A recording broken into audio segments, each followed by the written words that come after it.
Escuchad mis palabras. Sed testigos de mi juramento. El concierto se avecina. Ahora empieza mi guardia. No terminará hasta el día de mi muerte. Consagro mi vida a la música, consciente del sacrificio.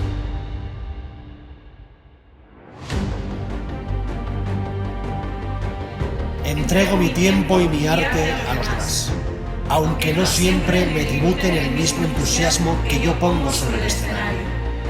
Nunca dejaré de ser un estudiante. Nunca me permitiré el lujo de dejar de aprender. Aunque se me resista esa plaza, jamás me rendiré. Aunque tenga que compaginar 5 contratos temporales, no dejaré que el desánimo me impida seguir en mi puesto. Lucharé hasta el final.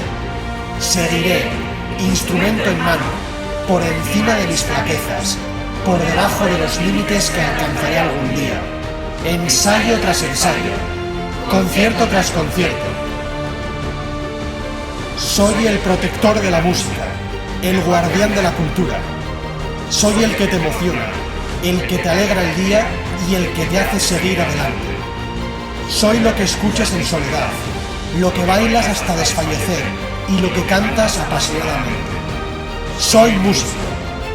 Viviré y moriré en el recuerdo de los que me escucharon tocar. Jamás daré la espalda a mi pasión, a lo que soy. Entrego mi vida y mi honor a la guardia de la música, durante este concierto y todos los que estén por venir.